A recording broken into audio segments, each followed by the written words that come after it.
Welcome to Once Upon a Roll, where we recap the courageous adventures of our heroes in Nyxalia. This week we recap Episode 4, Taking the Tower. With the safety of Whistlestone behind them and the looming threat of adventure ahead, venturing south as the rain clouds gathered overhead, the party sat in readied silence.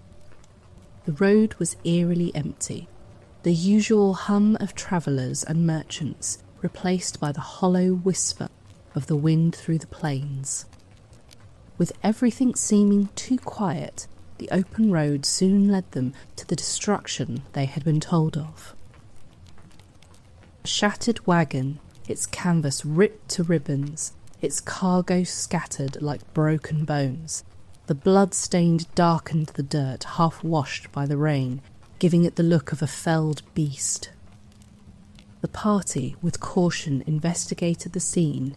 It became clear it was not just a massacre. It was a message. Deep claw marks in the wood and earth, bodies torn apart with unnatural precision and aggression. And the worst of it? The feast had been abandoned, unfinished, as if left by hunters with an abundance of prey. Among the wreckage they found a survivor, clinging to life, his voice weak, eyes filled with terror. In frantic rambling, he spoke of there being more of these creatures close, and before the group had time to act, a spear, whistling through the evening air, found purchase in the skull of the survivor. Acquired by maniacal laughter which filled the air around them, followed with the low growls of bestial creatures. The shadows of movement in the tall grass filled every direction, eyes gleaming in the dimming light of day. The ambush was swift and coordinated.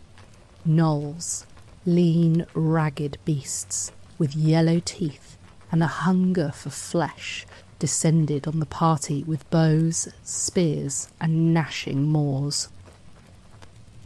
The party stood their ground, and through spell and steel they turned the tide, cutting down their foes one by one. When the battle cleared, the only sounds left were the gargled breaths of the dying beasts, and the silence filled the night once more. The party, wounded but victorious, headed west into the hills. Tracking the pack's claw marks through the wilds, the party followed this trail of destruction to its source. A ruined watchtower, long abandoned, now defiled by the gnolls' savage presence.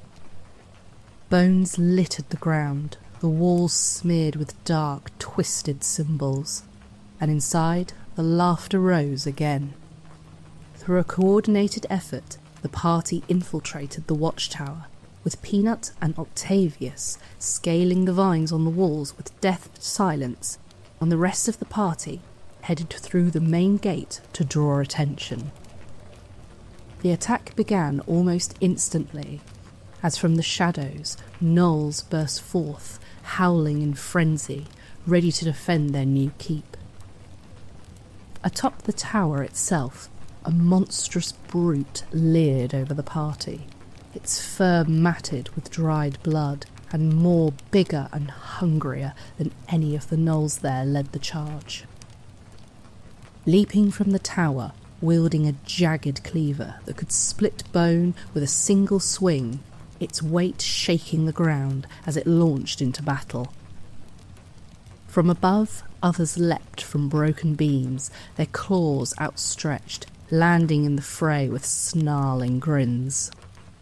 The air filled with the clash of steel, the crackle of magic, the roars of battle.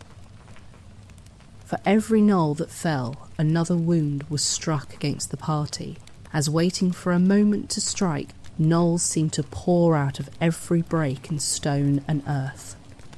The pack fought like rabid animals, darting, lunging, slashing with reckless abandon.